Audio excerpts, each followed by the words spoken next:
Assalamu alaikum to all.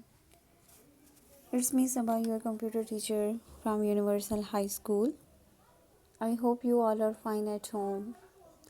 As we know that school have been closed due to second layer of corona. But don't worry, Universal High School arrange online classes for you people. So don't waste your time. Let's start our new lecture. Lecture number 16. Unit number 8, Microsoft Excel. हमने previous lecture में ही हमने ये chapter start कर दिया था।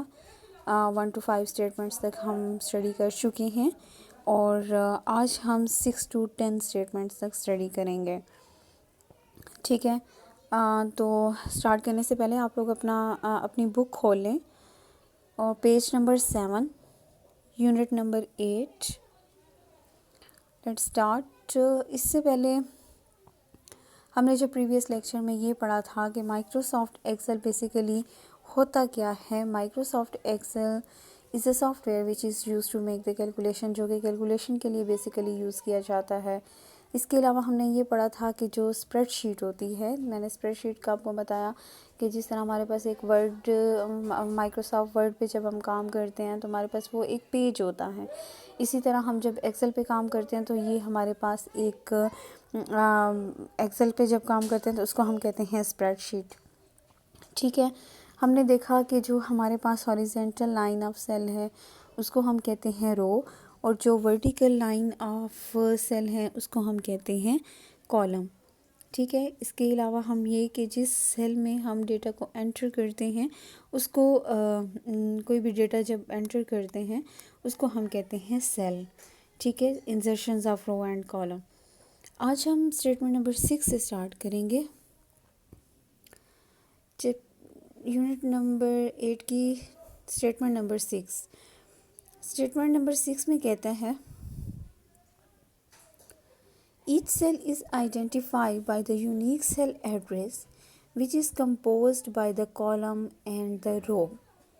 Designations are called cell address. वो कहता है कि हर एक सेल का अपना एक यूनिक एड्रेस होता है। ठीक है, मैंने आपको बताया था कि जो हमारे पास अल्फ़ाबेटिकल होते हैं, जिस तरह हमारे पास ABCD हैं, ये कॉलम्स होते हैं। 1 2 3 4 5 अप टू सो ऑन, ये हमारे पास रोज़ होती हैं। ठीक है, अब जहाँ पे जो सा भी सेल एक्टिव होगा तो ज़ाहिर है उसका अपना ही एड्रेस होगा। लाइक फॉर एग्ज़ाम्पल मैं जो सेल पे क्लिक करती हूँ तो वो है A2। A2 मीन्स के ए कॉलम सेकेंड रो का सेल है। ठीक है, मैं नेक्स्ट स्टेप में करती हूँ, कोई भी सेल पे एक्टिव करने के लिए मैं उसको क्लिक करती हूँ तो ऊपर फ़ौरन फार्मूला बार में हमारे पास आ जाता है कि ये 5 2 की बात करनी है, मतलब कि 5 कॉलम का सेकेंड रो पे। ठीक है, हर एक सेल का अपना एक यूनिक सेल एड्रेस होता है। Active cell usually has a thicker border. Active cell जो सेल एक्टिव होता है उसकी बॉर्डर थिकर होती है। उसके थिकर का मतलब ये है कि वो एक थोड़ी सी उसकी जो बाउंड्री है वो डार्क सी शो होती है। One cell is active we can enter the data. जैसे सेल एक्टिव होता है तब हम डेटा को हम एंटर कर सकते हैं। इसके अलावा ये बता रहा है नेक्स्ट स्टेटमेंट में when the formula is written in the cell it appear in the formula bar। ये मैं अभी आपको एक वीडियो शो करवाती हूँ, इसमें आप लोगों को क्लियर हो जाएगा कि वो कहते हैं कि मैंने फार्मूला इज़ रिटन, जब फार्मूला लिखा जाता है सेल में it appear in the formula bar, तो वो फार्मूला बार में अपेयर हो जाता है। The name of the box shows the cell address of the current cell और एक्टिव सेल। जो नेम ऑफ द बॉक्स है वो शो करता है कि सेल एड्रेस को, जो सेल आप एक्टिव होता है, ठीक है, उसी का सेल एड्रेस शो करता है। The last statement is to start Excel. Excel को स्टार्ट कैसे किया जाता है? ज़ाहिर है जो सबसे पहले जो है ना वो स्टार्ट के बटन पे क्लिक करते हैं, हमारे पास ऑल प्रोग्राम्स की एक ऑप्शंस आता है, लिस्ट सी आती है, उसी से हम लोग जो है वो प्रोग्राम को क्लिक करते हैं और क्लिक माइक्रोसॉफ्ट एक्सेल पे क्लिक करते हैं वो इसी प्रोग्राम को, तो हमारे पास एक्सेल जो है वो ओपन हो जाता है। अब मैं आपको एक छोटी सी वीडियो दिखाती हूँ जिसमें आपको ये सब चीज़ें क्लियर हो जाएंगी।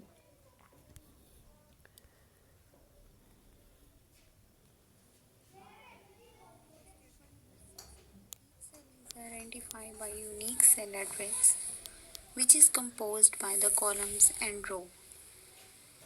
Designations are called as cell address। ये आप देखिए, ये है माइक्रोसॉफ्ट एक्सेल शीट।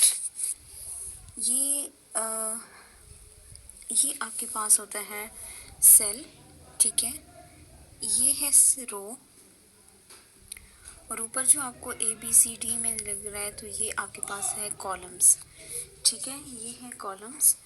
अब जो बॉर्डर आपको थोड़ी सी डार्क में दिख रही है A2 के ऊपर जो ब्लू कलर में है, इसका मतलब है कि ये सेल एक्टिव है, ठीक है। अगर मैं फॉर एग्जांपल कोई भी सेल वो करती हूँ, क्लिक करती हूँ, लाइक मैं कर रही हूँ यूँ, ठीक है, तो ये देखिए आपके पास आपको नज़र आ रहा है 13 रो है, एक कॉलम है। ऊपर आप देखिए हमारे पास फार्मूला बार है, ठीक है, A13 जहाँ पे लिखा हुआ है ये आपके पास फार्मूला बार है।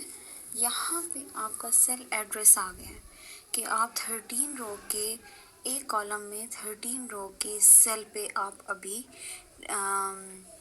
एक्टिव हैं, या आपका सेल जो है एक्सेल की शीट का जो सेल है वो एक कॉलम और 13 रो के एक्टिव हुआ है, ठीक है। इसमें आप डेटा एंटर कर सकती हो, लाइक ये देखिए, मैं अगर इसको मैं ये देखिए, ये अब ये जिस तरह है, तो यहाँ पे अगर मैं कुछ और लिखना चाहूँ तो मैं लिख सकती हूँ, लाइक मैं कहना चाहती हूँ सम, तो यहाँ पे सम, ठीक है, A12, वो कहते हैं कि आपने किस किस का सम लेना है, ठीक है। इसके अलावा अगर मैं यहाँ पे कुछ और राइट करना चाहूँ, मैं यहाँ पे राइट करना चाहूँ क्लास 7, ठीक है, ये क्लास 7 लिखा हुआ आ गया, मतलब पहले मैंने सेल को एक्टिव किया और ये एक्टिव हो गया, उसके बाद इसमें मैं राइट कर सकती हूँ, ओके। ये होती है हमारी फार्मूला बार जो आपको FX क्लास 7 जहाँ पे दिख रहा है, ये होता है फार्मूला बार, ठीक है। इसके अलावा हमने क्या पढ़ना है आगे, एक्टिव सेल का मैंने आपको बता दिया कि ये है एक्टिव सेल जिसमें हम डेटा को एंटर कर सकते हैं। इसके अलावा start, click program, click Microsoft Excel, okay. Last statement में जिस तरह है, अब मेरे पास ऑलरेडी यहाँ पे खुला हुआ है, तो मैंने क्या किया कि सिर्फ ओपन किया और ये मेरे पास ओपन हो गया। क्लिक स्टार्ट, अब यहाँ पे मेरे पास सिस्टम नहीं है, मैं एक्चुअली टैब पे कर रही हूँ, इसलिए आपको मैं वो नहीं दिखा सकती जिस तरह हम लोग कंप्यूटर पे करते हैं कि स्टार्ट के बटन पे क्लिक किया, क्लिक प्रोग्राम किया और क्लिक माइक्रोसॉफ्ट एक्सेल करके हम ओपन कर सकते हैं, ठीक है। ये बस इतना सा आप देख लें कि ये सेल एक्टिव हुआ है। जब सेल एक्टिव होता है तो उसमें हम लिख सकते हैं FX की आगे जो है, जो क्लास 7 लिखी हुई है, ये होती है फार्मूला बार, ठीक है, उसको हम कहते हैं फार्मूला बार। ऊपर आप देखो जो हमारे पास वर्टिकल है वो हमारे पास कॉलम्स हैं, जो हॉरिजेंटल है वो हमारे पास रोज़ हैं, ठीक है। अल्फ़ाबेटिकल जो है ABCD ये कॉलम्स हैं, और ये 1 2 3 4 जो लिखे हुए हैं ये आपके रोज़ हैं, ठीक है।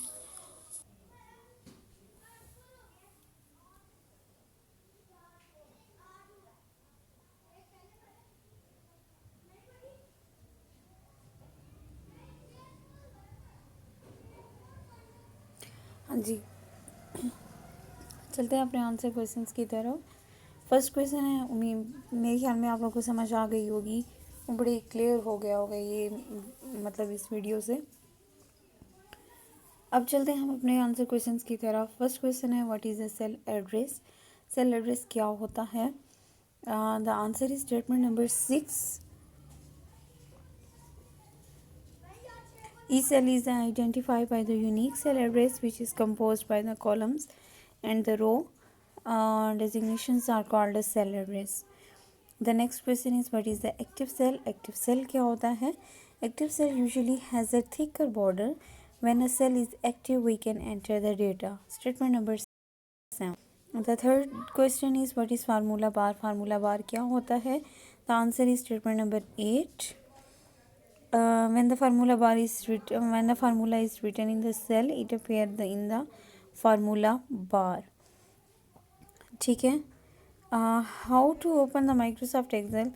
एक्सेल को हम लोग कैसे ओपन करते हैं? स्टार्ट के बटन पे क्लिक करते हैं, प्रोग्राम पे क्लिक करते हैं और क्लिक माइक्रोसॉफ्ट एक्सेल को सिलेक्ट करके हम उस पर क्लिक करते हैं। हमारे पास माइक्रोसॉफ्ट एक्सेल प्रोग्राम जो है वो ओपन हो जाता है। ठीक है। अब आप लोगों ने ये करना है कि आपने इन क्वेश्चंस को अपने नोटबुक पे राइट डाउन करने हैं विद कंप्लीट आंसर के साथ। उम्मीद करती हूँ कि आप लोग को आज का लेक्चर समझ आ गया होगा। नेक्स्ट लेक्चर में इंशाल्लाह ताला हम लोग 11 to 15 स्टेटमेंट्स तक पढ़ेंगे। तब तक के लिए अपना ख्याल रखिए। अल्लाह हाफिज़।